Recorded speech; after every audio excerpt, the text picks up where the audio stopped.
Di ajang debat Cawapres 2024, Gibran Rakabuming atau Mas Gibran secara terbuka mengucap gagasan akan menyiapkan future talent anak-anak muda yang ahli kripto dan blockchain untuk persiapan generasi emas Indonesia 2045. Untuk menuju Indonesia emas dibutuhkan generasi emas. Kita akan siapkan anak-anak muda yang ahli artificial intelligence, anak-anak muda yang ahli blockchain, anak-anak muda yang ahli kripto. Untuk kalian atau teman-teman semua yang nonton konten video ini, 100% video ini adalah rangkaian pendapat berdasarkan data, dan gue juga bukan buzzer, apalagi gue juga nggak ada kenal sedikit pun dengan Mas Gibran, apalagi tim sesnya. Karena menurut gue, gagasan ide dari Mas Gibran memang menarik, tapi masih banyak banget PR dan tantangan yang harus diselesaikan kalau kelak Mas Gibran kepilih jadi Wapres dan mengimplementasikan gagasan ini. Jadi di video ini akan kita jabarkan apa aja PR dan harus dilakuin oleh Mas Gibran, dan ya juga sebagai wadah untuk berbagi perspektif gue mengenai industri kripto dan blockchain di Indonesia agar makin maju.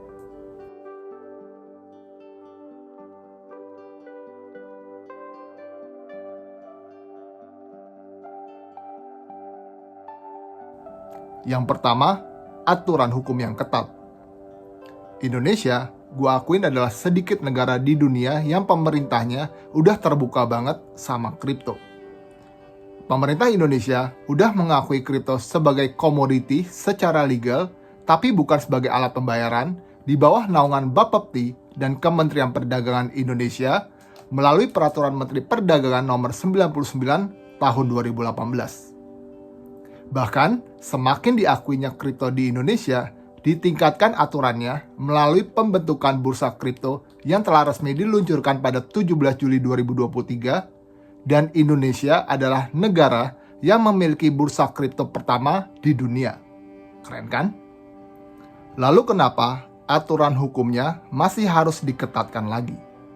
Karena kedepannya akan semakin banyak proyek kripto yang bakal lahir dari seluruh dunia, bahkan juga di Indonesia.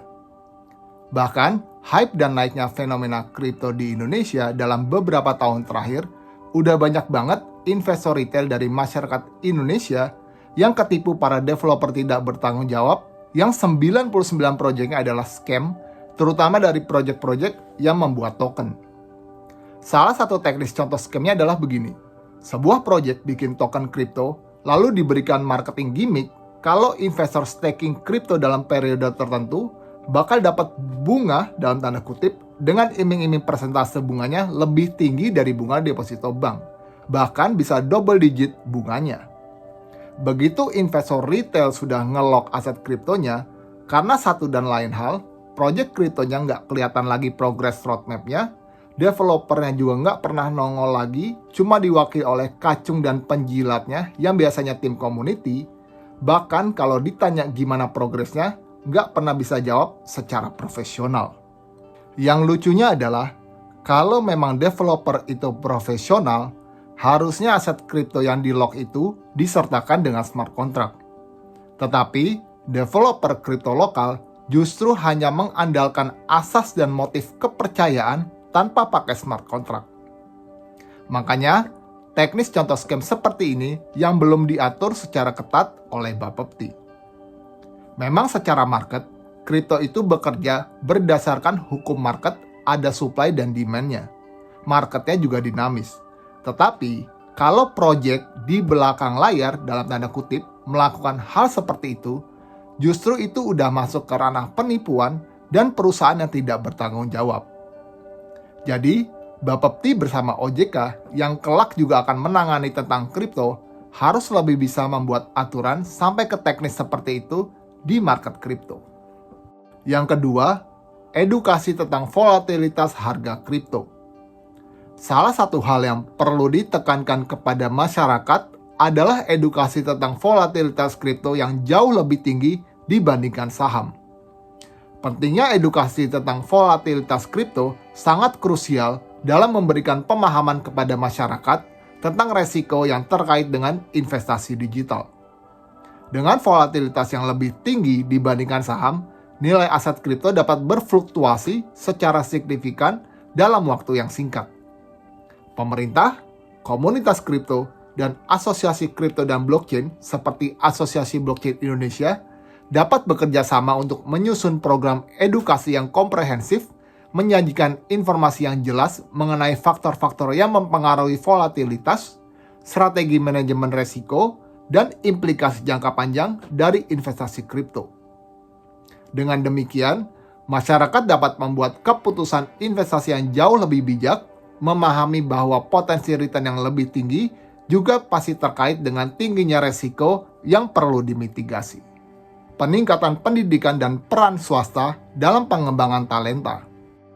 Mas Gibran juga harus menggandeng Kementerian Pendidikan, Kementerian Pariwisata dan Ekonomi Kreatif, Badan Siber dan Sandi Negara, serta juga bisa mengajak peran swasta atau BUMN dalam pengembangan talenta teknologi digital untuk pengembangan industri kripto dan blockchain di Indonesia.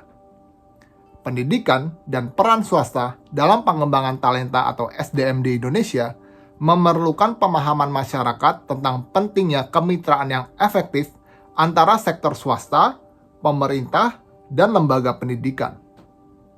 Dalam rangka menciptakan program yang relevan dan berkelanjutan, berkolaborasi dapat memastikan adopsi kurikulum yang sesuai dengan kebutuhan industri dan teknologi saat ini. Melibatkan swasta tidak hanya sebagai penyedia sumber daya, tetapi juga sebagai mitra yang strategis dalam merancang kurikulum, menyediakan kesempatan magang, dan memberikan wawasan praktis kepada siswa. Pemerintah, lembaga pendidikan, dan perusahaan swasta perlu bekerja sama untuk mengidentifikasi kebutuhan pasar kerja, memastikan akses ke sumber daya yang memadai, serta menciptakan lingkungan pendidikan yang mendukung perkembangan keterampilan yang diperlukan di era digital. Dengan demikian, upaya bersama ini dapat menghasilkan talenta yang siap menghadapi tantangan industri dengan keterampilan yang sesuai dengan tuntutan zaman. Exposure kepada masyarakat tentang fungsi dan use case kripto dan blockchain bagi bisnis. Edukasi terkait kripto dan blockchain merupakan pendekatan penting untuk mencegah masyarakat terjebak dalam FOMO dan orientasi cepat kaya yang sering terjadi di market kripto. Melalui exposure dan pemahaman yang mendalam tentang potensi teknologi blockchain, masyarakat akan dapat melihat nilai fundamentalnya di luar aspek spekulatif. Penggunaan blockchain dalam bisnis tidak hanya akan memberikan keamanan transaksi dan desentralisasi, tetapi juga memiliki potensi untuk meningkatkan efisiensi operasional di berbagai sektor.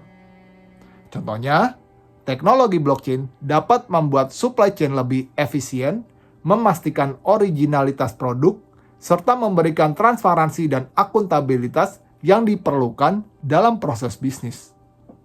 Dengan edukasi yang baik, masyarakat dapat memahami peran strategis kripto dan blockchain dalam mengoptimalkan operasional bisnis dan menghindari resiko yang terkait dengan persepsi pasar yang mungkin tidak akurat.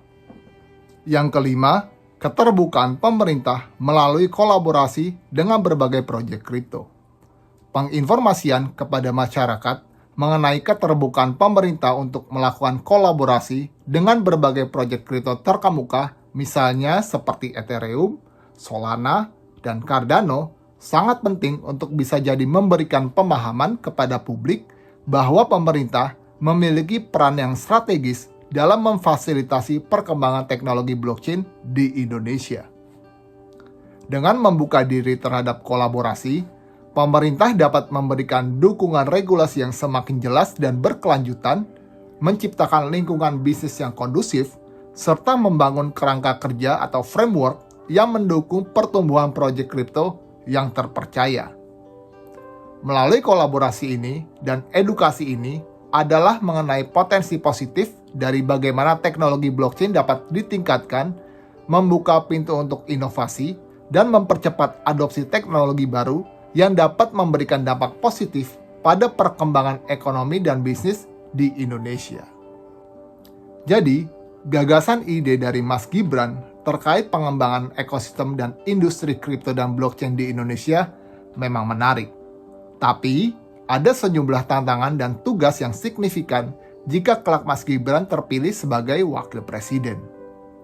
Penyelesaian permasalahan dan PR yang dihadapi mencakup penyusunan regulasi yang jelas, memberikan pemahaman yang lebih baik kepada masyarakat terkait resiko dan manfaat dari teknologi ini, serta memastikan keamanan dan perlindungan konsumen. Selain itu, kerjasama dengan pelaku industri, pihak akademis, dan pemangku kepentingan lainnya juga akan menjadi kunci untuk membangun ekosistem yang berkelanjutan dan berdaya saing. Meskipun penuh tantangan, kesuksesan dalam menghadapi PR-PR tersebut dapat membawa Indonesia menuju potensi dan posisi yang lebih baik dalam pemanfaatan teknologi blockchain untuk pembangunan ekonomi yang inklusif dan berkelanjutan. Jadi, gimana nih menurut teman-teman tentang pengembangan talenta digital dari Mas Gibran? Tulis di kolom komentar ya. Saya Azwadi Iqbal, terima kasih telah menonton dan sampai jumpa di video berikutnya.